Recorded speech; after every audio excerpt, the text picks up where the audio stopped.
Om Jnana-timirandhasya Jnananjana-shalakaya Chakshurunmilitam Yena Tasmai Shri Gurave Namaha.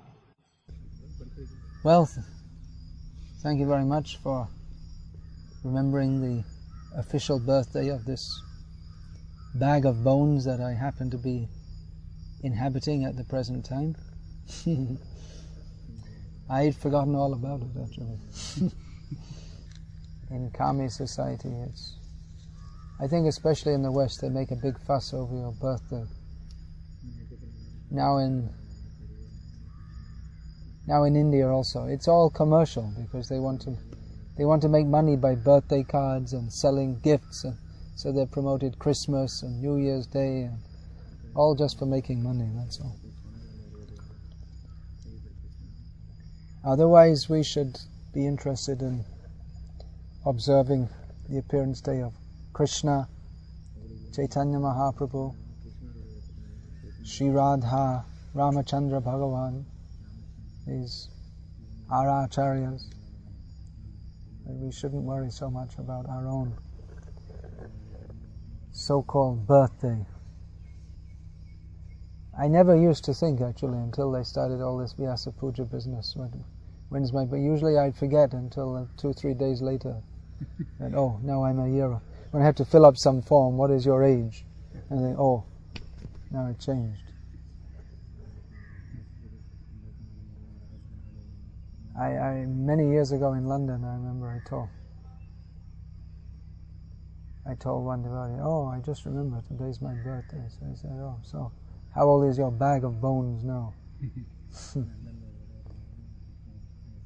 If you say that among karmis, they become offended, probably.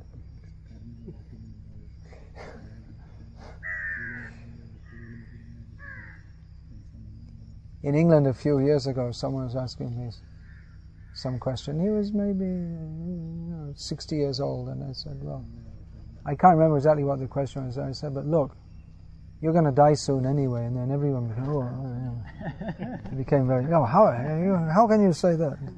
That's not very nice.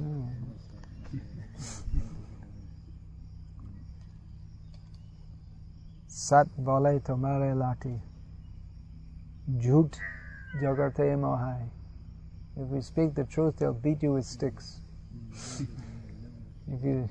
And lying, everyone is very happy.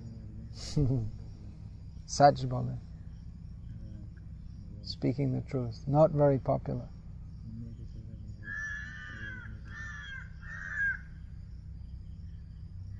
Crows. I wanted to tell about that someone.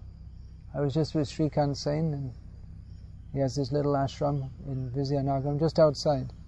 So when I was there, one night the cow gave birth to a calf.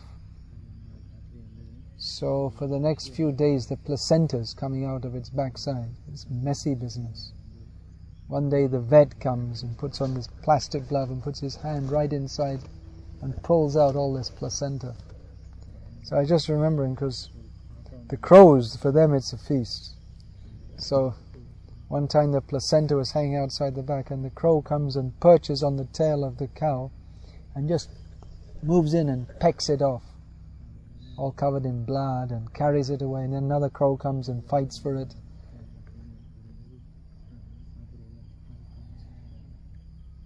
Crow, they'll come wherever there are humans. Crows will come.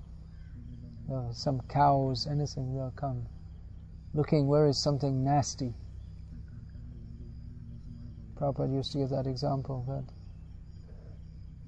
from Narottandas, he used to quote that Nana joni shada fere kadarja bakanna kare tar janma adha pate jai.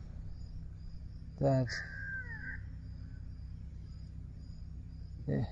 kadarja bakan, moving in different species of life, they eat all kinds of horrible things, and this way they go down and down.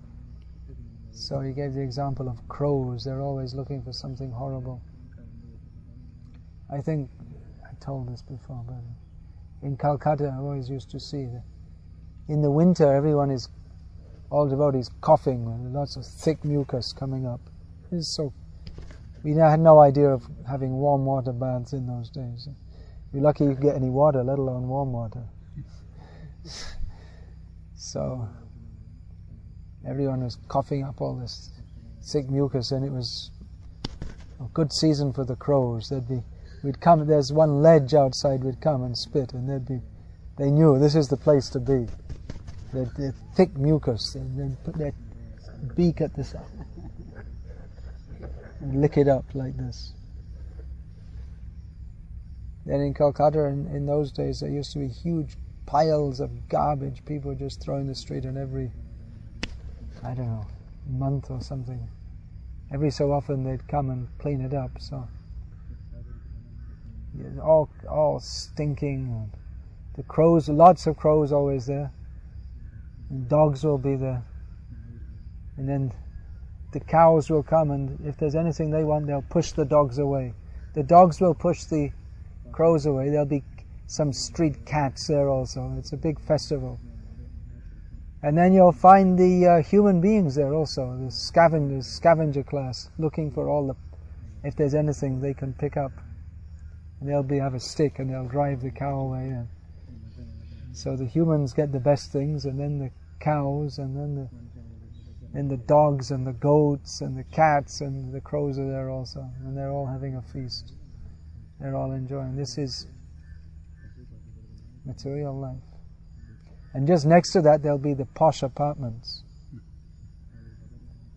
You find so many posh apartments, and there's all next to it there's some garbage pile, or the stink of the sewer comes, so they spend so much money to have a posh apartment, but then the stink is coming in. So this is material life. It's easy to see how nasty it is, especially in the modern world, where they're working very hard to make it more and more nasty. Through all this, we have to see what is the beauty of Krishna. There's no use in just seeing the nastiness of material life if we end up being an impersonalist. There's the beauty of Krishna, that's to be desired. But on the other side, if we only look to see the beauty of Krishna, but we don't consider this material world to be no fit place for a gentleman, then we'll think that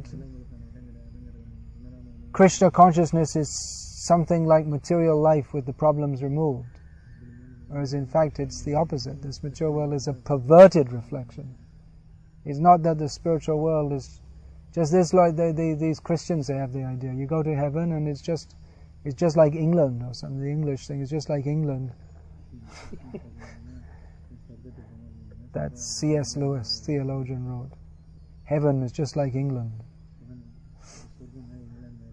But there's no Pakistanis or something like that. In those days there weren't any Pakistanis in England. So both things require. We should understand this material world. As Chaitanya Mahaprabhu said, it's like a hole in which people pass stool. Oh, now the crows are interested. Hole in which people pass stool? They're asking, where is that? Tell us, we'll go.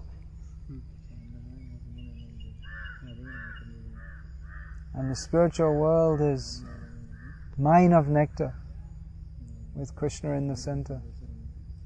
So develop our attraction for Krishna by hearing and chanting about Krishna, and at the same time understand that this material world is not a fit place for us. We don't belong here. The only thing we have to do here is get out and act in a manner that others can also get out. And by acting in a manner that others can also start to come out of this material world, that is the means by which we can start to come out also. What happened? You wanted to take my challenge.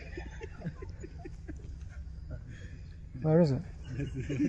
Oh, he wants to take your dhoti off? Oh, I see.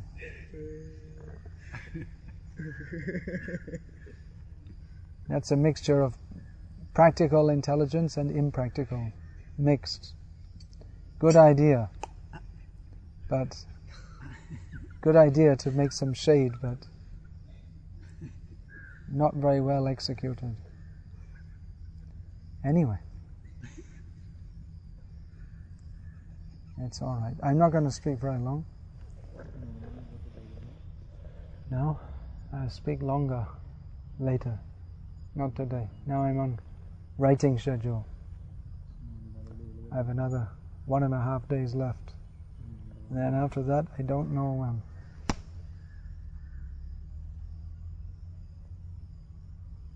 So I was just telling that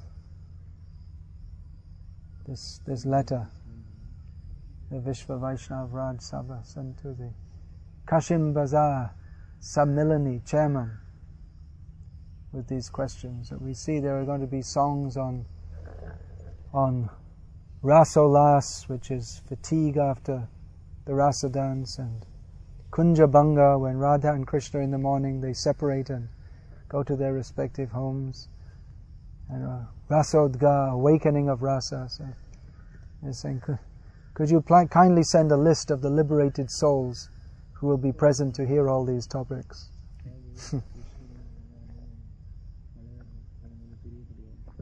Pertinent question. In Bangladesh, up to the present day, they have all these. They have these festivals, and they have these songs, and they discuss all these things, and it's just absolutely unqualified people. And they say it doesn't matter whether... I was just reading something from one person who came from the West and came and learned Bengali and became a complete sahajiya. He was saying that ISKCON, they see the whole of spiritual life within 4 regulated principles, as if the 4 regulated principles are not important. He's saying, I've seen people, they sing with so much bhav, even though their teeth are black from tobacco and chewing tobacco and red from pan, but they have real bhav, you can't deny it. You feel such ecstasy from hearing them. And nonsense. So critical of ISKCON and so much supporting all different kinds of sahajiyas. Envious person. So he knows so much, big scholar, but just going to hell with it all. Envious of Prabhupada. Envious of bona fide devotees.